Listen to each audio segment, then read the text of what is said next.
Channel accounting legend. കഴിഞ്ഞ ക്ലാസ്സിൽ നമ്മൾ ഡിസ്കസ് ചെയ്തുകൊണ്ടിരുന്നത് സ്റ്റാഫിങ്ങിന്റെ ഫീച്ചേഴ്സ് ആണ് അല്ലെ. സ്റ്റാഫിങ്ങിന്റെ പ്രത്യേകതകൾ എന്താണ്, അല്ലെങ്കിൽ ക്യാരക്ടറിസ്റ്റിക് ഓഫ് സ്റ്റാഫിങ്ങിനെ കുറിച്ചാണ് കഴിഞ്ഞ ക്ലാസ്സിൽ നമ്മൾ ക്ലിയർ ആയിട്ട് എക്സ്പ്ലെയിൻ ചെയ്തത്. അതുമായി ബന്ധപ്പെട്ട് ഏകദേശം ഒരു 5 പോയിന്റാണ് നമ്മളോട് പറഞ്ഞത്. ഈ 5 പോയിന്റിൽ നിന്ന് തന്നെ ക്ലിയർ ആയിട്ട് നിങ്ങൾക്ക് മനസ്സിലായി കാണും എന്തുമാത്രമാണ് സ്റ്റാഫിങ്ങിന്റെ പ്രത്യേകത, അല്ലെങ്കിൽ അതിന്റെ ക്യാരക്ടറിസ്റ്റിക് എന്താണെന്ന് അവിടെ നിന്ന് ക്ലിയർ ആയിട്ട് നമുക്ക് മനസ്സിലായി കാണും.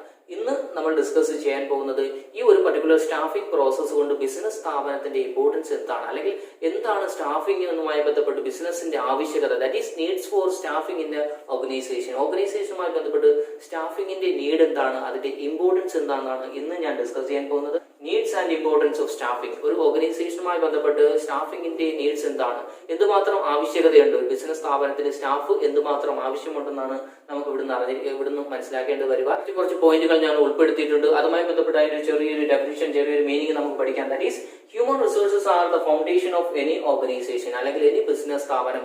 ഒരു ഹ്യൂമൻ റിസോഴ്സസ് എന്ന് പറയുന്നത് ബിസിനസ് സ്ഥാപനത്തിന്റെ ഒരു ഫൗണ്ടേഷൻ പ്രോസസ് ആണ്. ഫൗണ്ടേഷൻ പ്രോസസ് എന്ന് പറഞ്ഞാൽ ഹ്യൂമൻ ബീങ്സ് ഇല്ലാതെ നമുക്ക് ഒരു ബിസിനസ് സ്ഥാപനം നല്ല രീതിയിൽ പ്രോപ്പർ ആയിട്ട് നമുക്ക് റൺ ചെയ്യാൻ പറ്റുകയില്ല. അതുമായി ബന്ധപ്പെട്ട് നമ്മൾ അറിഞ്ഞിരിക്കേണ്ടത് the right person can be help your business to top. അതായത് റൈറ്റ് പേഴ്സണെ നമ്മൾ അപ്പോയിന്റ് ചെയ്ത് കഴിഞ്ഞാൽ തീർച്ചയായിട്ടും നമ്മുടെ ബിസിനസിനെ അങ്ങ് ടോപ്പിൽ എത്തിക്കുമെന്നാണ് പറയുന്നത്.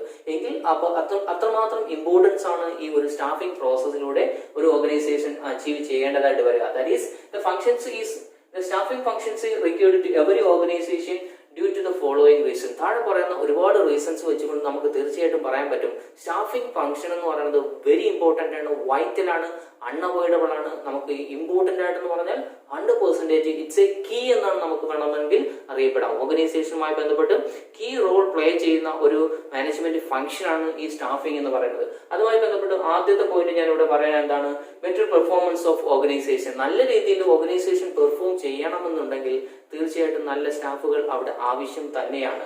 എന്താണ് ഇവിടെ പറയുന്നത്, the better performance of an organisation mainly depend on the quality of the persons employed. അവിടെ എംപ്ലോയ് ചെയ്തേക്കുന്ന, അവിടെ അപ്പോയിന്റ് ചെയ്തേക്കുന്ന ആ ഒരു പർട്ടിക്കുലർ എംപ്ലോയീസിന്റെ ക്വാളിറ്റി അനുസരിച്ചിരിക്കും ആ ഒരു ബിസിനസ് സ്ഥാപനത്തിന്റെ വളർച്ച എന്ന് പറയുന്നത്. ദാറ്റ് ഈസ് റൈറ്റ് പേഴ്സണെ നമ്മൾ റൈറ്റ് പ്ലേസിൽ അപ്പോയിന്റ് ചെയ്ത് കഴിഞ്ഞാൽ തീർച്ചയായിട്ടും നമുക്ക് നല്ലൊരു ഗ്രോത്തിൽ എത്തിപ്പെടാൻ പറ്റുമെന്നാണ് നമുക്ക് ഇതിൽ നിന്ന് തന്നെ മനസ്സിലാവുന്നത്. This has increase the importance of staffing. ഇതിൽ നിന്ന് നമുക്ക് മനസ്സിലാവും അല്ലെ എന്തുമാത്രം ഇമ്പോർട്ടൻസ് ആണ്, അല്ലെങ്കിൽ എന്തുമാത്രം ആവശ്യകതയാണ് ഒരു ബിസിനസ് സ്ഥാപനവുമായി ബന്ധപ്പെട്ട് മാനേജ്മെന്റ് ഫംഗ്ഷൻ സ്റ്റാഫിംഗ് പ്ലേ ചെയ്യുന്നത് നമുക്ക് ക്ലിയർ ആയിട്ട് മനസ്സിലാക്കാൻ പറ്റും. സെക്കൻഡ് പോയിന്റ് ഇവിടെ എന്താ പറയുന്നത്, use of latest technology. That is daily എന്ത് ചെയ്യുന്നു, ടെക്നോളജിക്കൽ ചേഞ്ച് ചെയ്തുകൊണ്ടിരിക്കുകയാണ്. അപ്പൊ ടെക്നോളജിക്കൽ യൂസ് ചെയ്യാൻ വേണ്ടി ഈ സ്റ്റാഫിന് മാത്രമേ പറ്റുകയുള്ളൂ. നല്ല ക്വാളിഫൈഡ് ആയിട്ടുള്ള സ്റ്റാഫുകൾക്ക് മാത്രമേ ഏത് ടെക്നോളജി വന്നാലും അതുമായി ബന്ധപ്പെട്ട് അഡാപ്റ്റ് ചെയ്ത് നിൽക്കാൻ, അല്ലെങ്കിൽ അതുമായി ബന്ധപ്പെട്ട് ഇഴുകി ചേർത്ത് നിൽക്കാൻ പറ്റുകയുള്ളൂ എന്നാണ് പറയുന്നത്. That is technological changes are made day by day. നേരത്തെ പറഞ്ഞത് തന്നെയാണല്ലേ, ടെക്നോളജിക്കൽ ചേഞ്ചിൽ എപ്പോഴും മാറിക്കൊണ്ടിരിക്കും. ഇങ്ങനെ ഡേ ബൈ ഡേ ടെക്നോളജികൾ മാറിക്കൊണ്ടിരിക്കും. Thus the right type of person is required to enjoy the advantage of the latest technology. ഈ സമയത്താണ് നമ്മൾ എന്ത് ചെയ്യുന്നത്, നല്ല രീതിയിൽ യൂസ് ചെയ്യണമെന്നുണ്ടെങ്കിൽ റൈറ്റ് പേഴ്സണെ നമ്മൾ അവിടെ അപ്പോയിന്റ് ചെയ്തിരിക്കണം. അതും ഇമ്പോർട്ടൻസ്, അതും സ്റ്റാഫിംഗിന്റെ ഇമ്പോർട്ടൻസ് ആണെന്ന് നമുക്ക് അതിൽ നിന്ന് നമുക്ക് ക്ലിയർ ആയിട്ട് മനസ്സിലാവും. മൂന്നാമത്തെ പോയിന്റ് ഇവിടെ എന്താ പറയുന്നത്, ഇൻഷുർ കണ്ടിന്യൂസ് ഫംഗ്ഷനിങ്. നല്ല രീതിയിൽ സ്മൂത്ത് ആയിട്ട് നല്ല രീതിയിൽ ബിസിനസ് സ്ഥാപനം നല്ല രീതിയിൽ റൺ ചെയ്ത് പോകണമെന്നുണ്ടെങ്കിൽ നല്ലൊരു സ്റ്റാഫിംഗ് ഫംഗ്ഷൻ അവിടെ ഉണ്ടായിരിക്കണം എന്നാണ് പറയുന്നത്.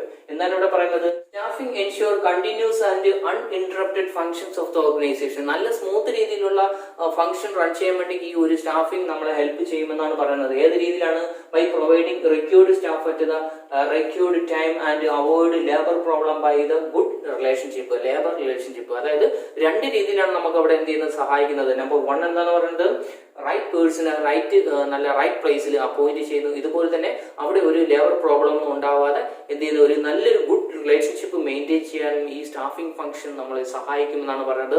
ഒരു ഓർഗനൈസേഷനുമായി ബന്ധപ്പെട്ട് ഒരുപാട് ഇഷ്യൂസുകൾ ഉണ്ടാവാം. ഈ സമയത്തൊക്കെ സോൾവ് ചെയ്യാൻ വേണ്ടി നല്ലൊരു ഹ്യൂമൻ ബീങ്സ് അവിടെ ഉണ്ടെന്നുണ്ടെങ്കിൽ തീർച്ചയായിട്ടും ആ ഒരു ഓർഗനൈസേഷനുമായി ബന്ധപ്പെട്ട് ഏതൊരു പ്രോബ്ലം നമുക്ക് സോൾവ് ചെയ്യാൻ പറ്റുന്നതാണ്.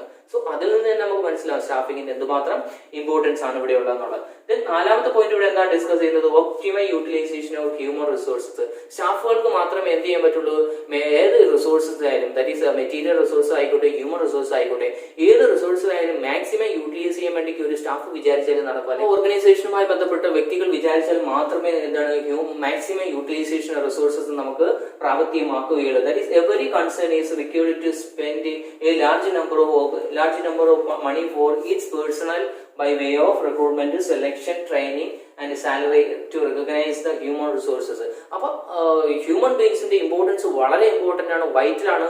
ഏതൊരു സ്ഥാപനം, ഏതൊരു ഓർഗനൈസേഷനും, ഏതൊരു ഓർഗനൈസേഷൻ ആയാൽ തന്നെ ഏറ്റവും കൂടുതൽ എമൗണ്ട് സ്പെൻഡ് ചെയ്യുന്നത് ഈ സ്റ്റാഫിംഗ് പ്രോസസ്സിന് വേണ്ടിയാണ്. ദാറ്റ് ഈസ് റൈറ്റ് പേഴ്സൺ ആയിട്ട് കിട്ടിയാൽ കഴിഞ്ഞാൽ റൈറ്റ് പേഴ്സൺ നമ്മൾ എന്തുമാത്രം വില കൊടുത്ത് കിട്ടും. നമ്മൾ കണ്ടിട്ടുണ്ട് സാധാരണ ഓരോ എംപ്ലോയീസിനെ എന്താണ് ഓരോ ഗൂഗിൾ അല്ലെങ്കിൽ മറ്റുള്ള വലിയ വലിയ സ്ഥാപനങ്ങൾ എന്ത് ചെയ്യുന്നത് ഹയർ ചെയ്യുന്നത് നമ്മൾ കേട്ടിട്ടുണ്ടല്ലോ, ഇത്ര സാലറിയാണ് അവർക്ക്. ദാറ്റ് ഈസ് ഏറ്റവും കൂടുതൽ എമൗണ്ട് സ്പെൻഡ് ചെയ്തുകൊണ്ടാണ് ഈ സ്റ്റാഫിംഗ് ഫംഗ്ഷൻ മുന്നോട്ട് പോയിക്കൊണ്ടിരിക്കുന്നത്. ദാറ്റ് ഈസ് അത്രയും എമൗണ്ട് സ്പെൻഡ് ചെയ്ത് കഴിഞ്ഞാൽ മാത്രമേ അവിടെ കിട്ടുന്നുള്ളൂ, നല്ലൊരു ഓർഗനൈസേഷൻ അവിടെ ഡെവലപ്പ് ചെയ്യാൻ പറ്റുകയുള്ളൂ. ദാറ്റ് ഈസ് റൈറ്റ് പേഴ്സൺ കിട്ടിക്കഴിഞ്ഞാൽ തീർച്ചയായിട്ടും ആ ഒരു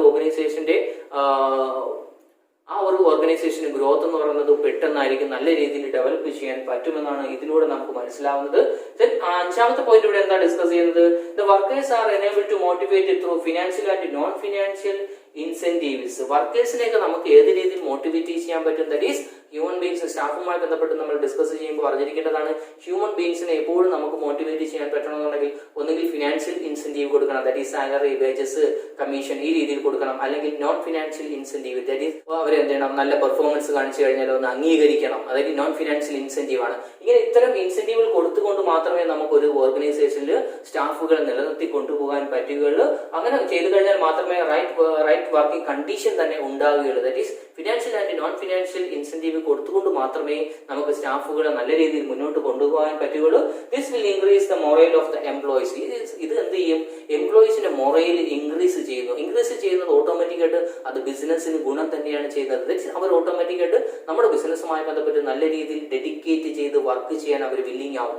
പിന്നെ ആറാമത്തെ പോയിന്റ് ഇവിടെ എന്താ പറയുന്നത്? Obtaining and maintaining competitive personal. എന്താണ്? നല്ല രീതിയിലുള്ള സ്റ്റാഫുകൾ നമ്മൾ അപ്പോയിന്റ് ചെയ്ത് കഴിഞ്ഞാൽ അവർ നല്ല രീതിയിൽ കോമ്പീറ്റ് ചെയ്തിരിക്കും, മത്സര ബുദ്ധിയോടുകൂടി നിൽക്കുമെന്നാണ് പറയുന്നത്. അതിലൂടെ എന്ത് പറ്റും? The proper staffing help to discovering and obtaining competent personnel for the various job. അതിൽ നിന്ന് നമുക്ക് എന്ത് ചെയ്യാൻ പറ്റും? പല ജോലിയിൽ നല്ല രീതിയിലുള്ള ആൾക്കാരെ അപ്പോയിന്റ് ചെയ്യുകയും അവരുടെ ഡെവലപ്മെന്റിലൂടെ നമുക്ക് നല്ല രീതിയിലുള്ള ഡെവലപ്മെന്റ്, അതായത് ഓർഗനൈസേഷന്റെ ഡെവലപ്മെന്റ് നല്ല രീതിയിൽ എത്തിപ്പെടുന്ന രീതിയിലാണ് ഈ സ്റ്റാഫിംഗ് ഫംഗ്ഷൻ ഒരു റോൾ പ്ലേ ചെയ്യുന്നത്. അപ്പൊ ഈ ഒരു വീഡിയോയിൽ നിന്ന് നിങ്ങൾ ക്ലിയർ ആയിട്ട് മനസ്സിലാക്കും എന്തുമാത്രമാണ് സ്റ്റാഫിംഗിന്റെ ഇമ്പോർട്ടൻസ് എന്ന്, അല്ലെ?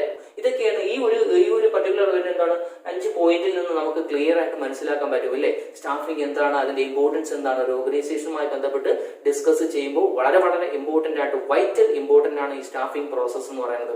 അപ്പൊ നമുക്ക് ബിസിനസ് സ്ഥാപനവുമായി ബന്ധപ്പെട്ട് തീർച്ചയായിട്ടും നമുക്ക് അവോയ്ഡ് ചെയ്യാൻ പറ്റാത്ത ഒരു ഫംഗ്ഷനാണ്, മാനേജ്മെന്റ് ഫംഗ്ഷനാണ് ഈ സ്റ്റാഫിംഗ് എന്ന് ഇതിൽ നിന്ന് നമുക്ക് ക്ലിയർ ആയിട്ട് മനസ്സിലാവും. സോ നിങ്ങൾക്ക് ഇതെല്ലാം മനസ്സിലായെന്ന് വിചാരിക്കുന്നു. പരീക്ഷ പോയിന്റ് വളരെ ഇമ്പോർട്ടന്റ് ആയിട്ടുള്ള ഒരു ടോപ്പിക്കാണിത്.